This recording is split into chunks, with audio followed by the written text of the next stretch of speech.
Hi everybody, welcome to my 6th live video, Facebook live video on Look Up with Licia. I'm Licia.Heath and I am putting myself forward in the upcoming Wentworth by-election as an independent candidate. It's great to be with you again. I'm doing a daytime video because I have an evening commitment tonight.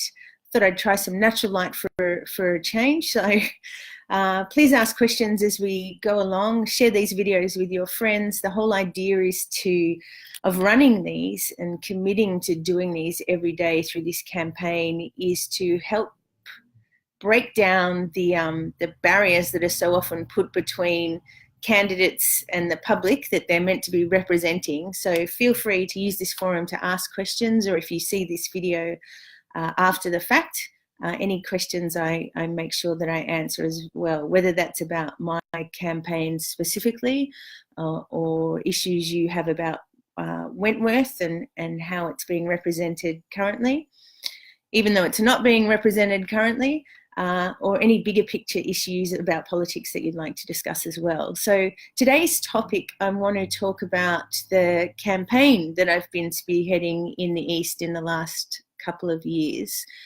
The Close East campaign.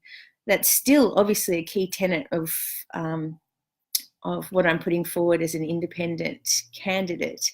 But to give you some history of how we've got here and the success we've had along the way, I think is helpful as well. And this campaign is still occurring now. So but I think it would have been in late 2014, I heard through some girlfriends about a campaign that was running in inner Sydney called the CLOSE campaign, which is an acronym for Community for Local Options for Secondary Education.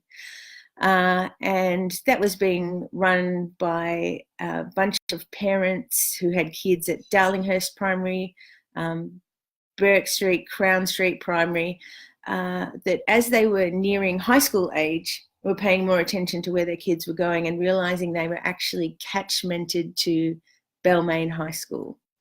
So kids at Darlinghurst Primary School, for example, are still catchmented to Balmain High School, which is a ridiculous concept, and has come about through high school closures through time, changing boundaries due to demographic changes, and these parents got together and formed a campaign. And in 2015, at the start of 2015, I joined them and got to attend meetings with the City of Sydney, with Clovermore, with planners from the City of Sydney, with the Department of Education, with potential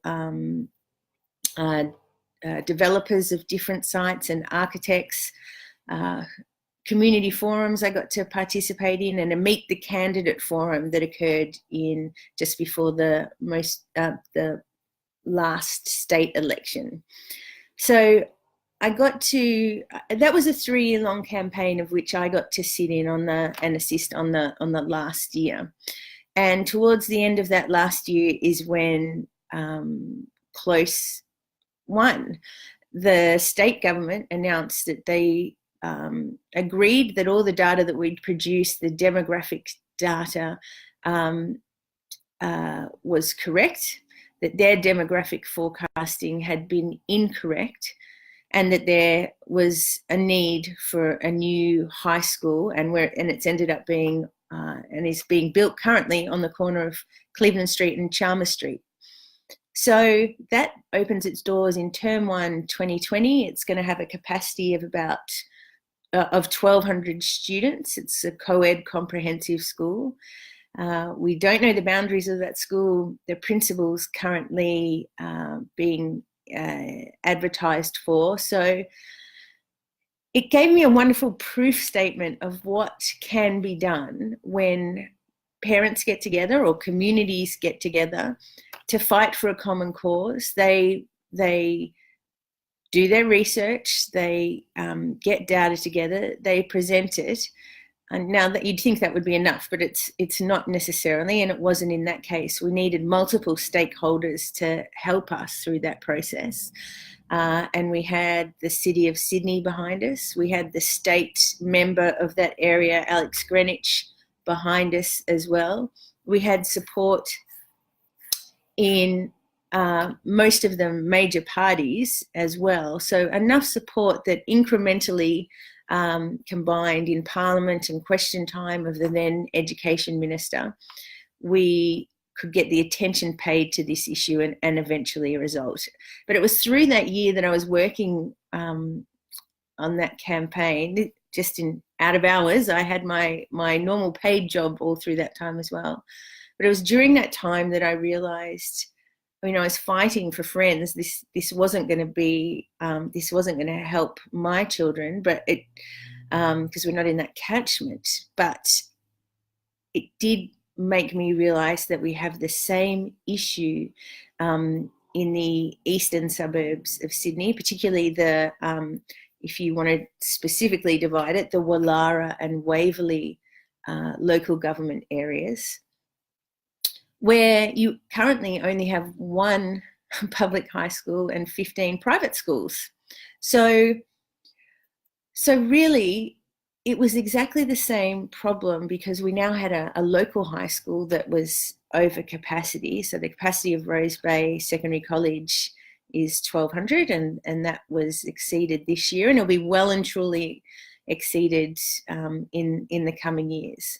And you consider all of the feeder primary schools that feed into Rose Bay Secondary College at record-breaking levels.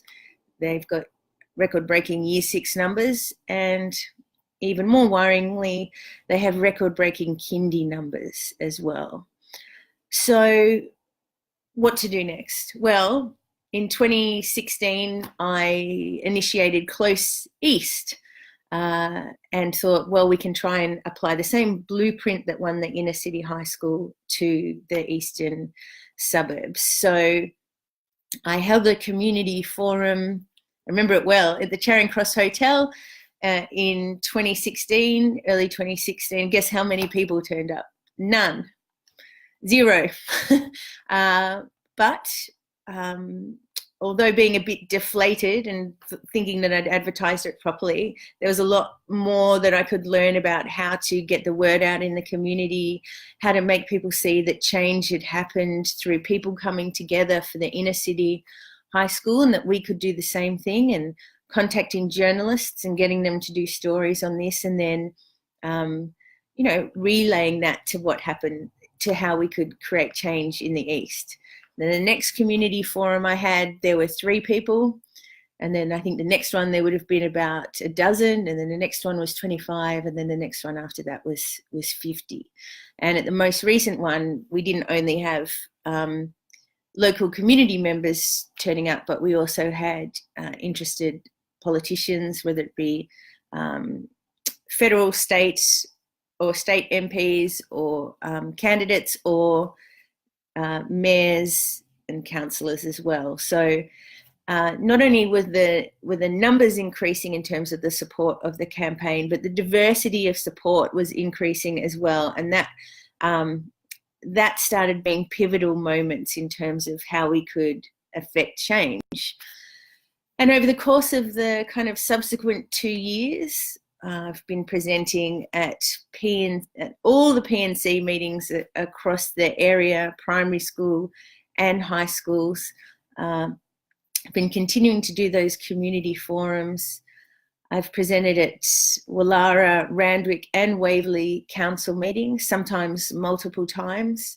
I've met with the mayors of all those 3 areas as well, carrying around this pledge board, and I'll share some images of that at the end of this video, carrying around this pledge board, asking different politicians that we met along the way, asking them to hold the pledge board, saying that they're supportive of a new public high school in the East, and taking a photo of it as well. So now I have this thick book called the Name and Fame book, because we've always maintained that be a positive campaign, not something that should shame people or ultimately get people that we need to help us offside, but to hold things in a respectful and civil manner and be totally non-partisan while doing it. So meeting with all parties equally,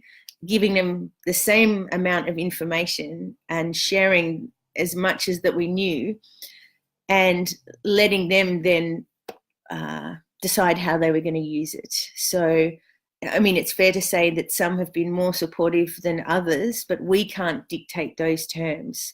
We're not going to play politics to try to get that outcome. That's been a very specific objective of the campaign the whole way, and was how the inner city high school campaign was run as well.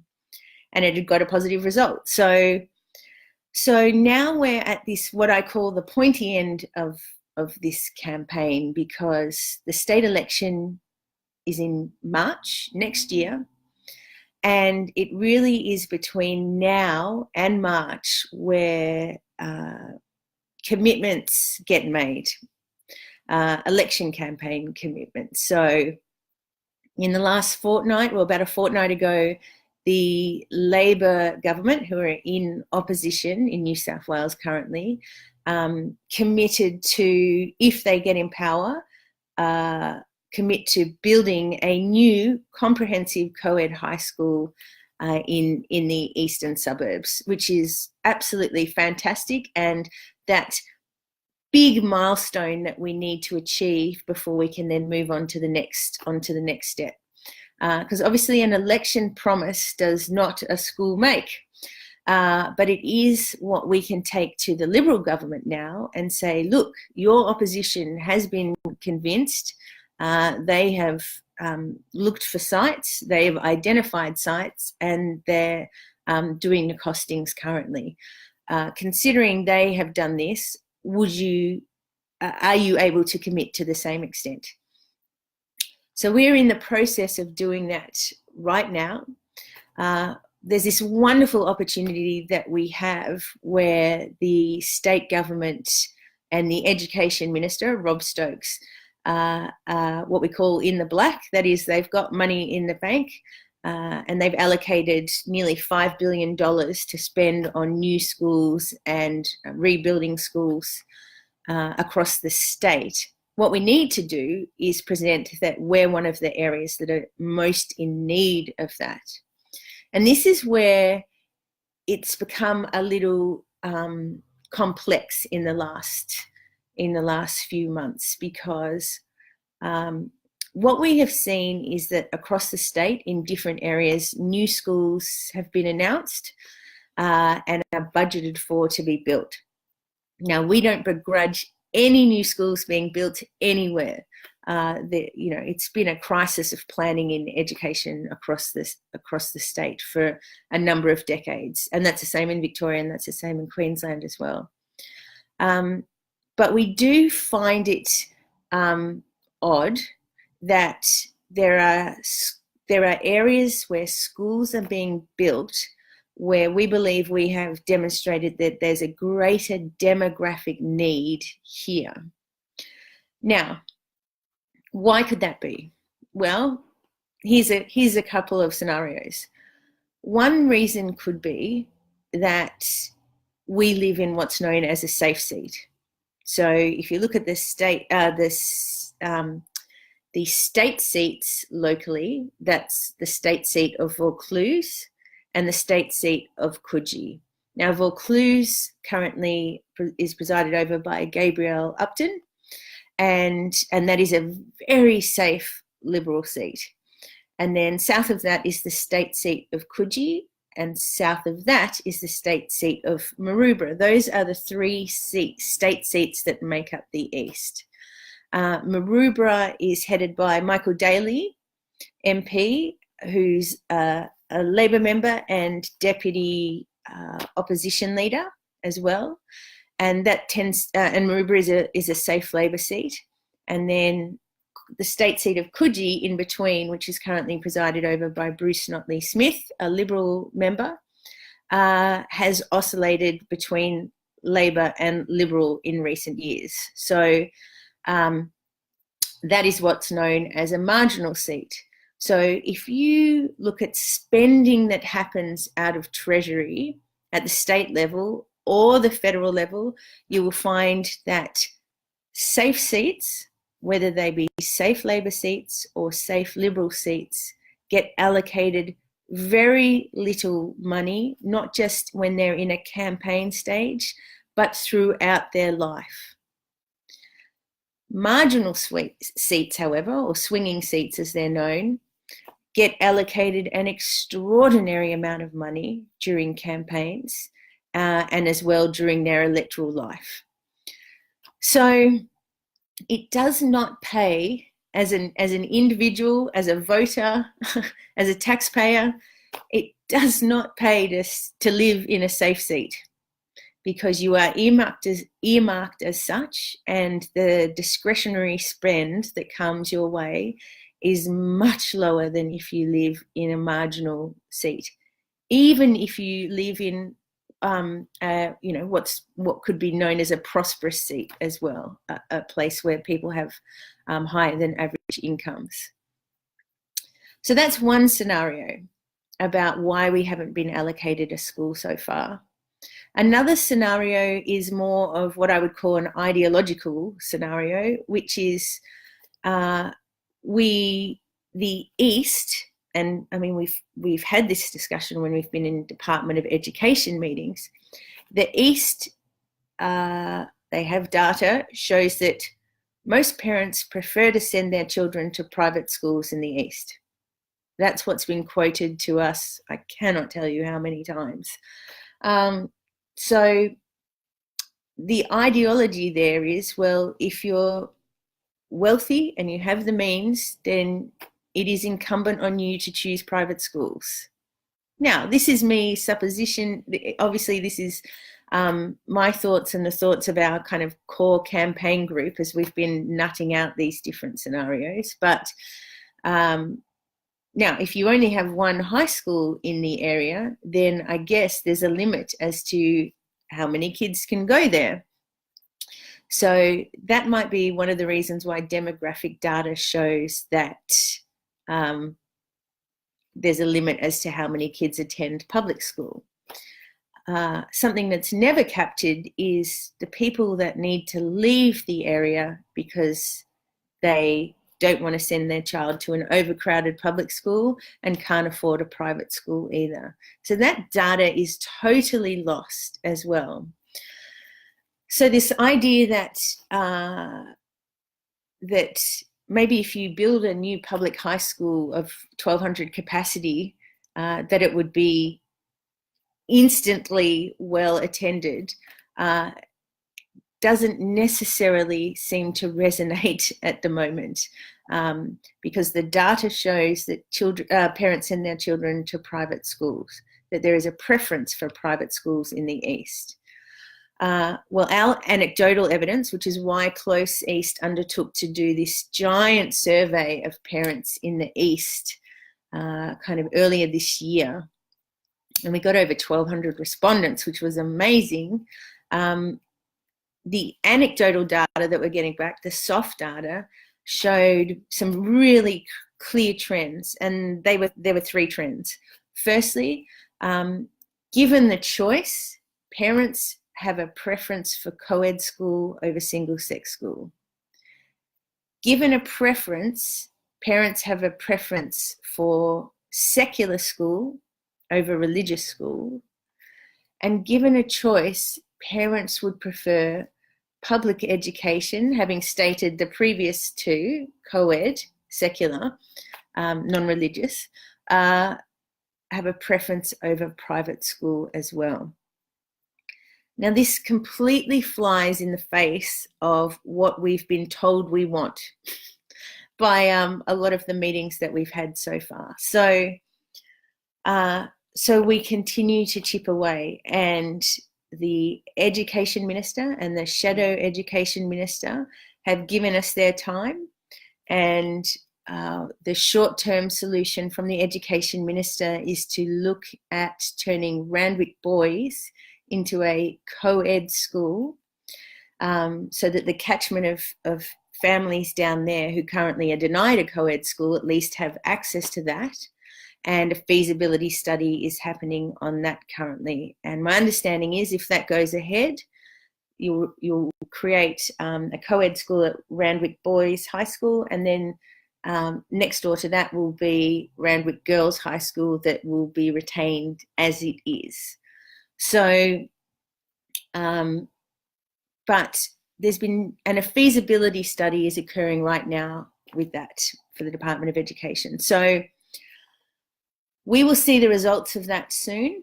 I hope very soon. But the overarching issue with that is there's no talk of adding capacity to that school, which is what this campaign has been about this whole time. This desperate need for additional capacity in secondary school places in the East. Now, keep in mind that the private schools are at capacity as well. We had one of the private schools last year get in trouble for being 100 students over capacity, which is why they all have DAs in currently looking to expand their space and increase their capacity. So we've been very deliberate to never pit private versus public against each other in the East, because that's not what this is about. It's about requiring additional secondary school places, particularly secondary school places that don't give a choice. That give more of a choice than we have now. Because our argument is a choice of one public high school and 15 private schools is not a choice.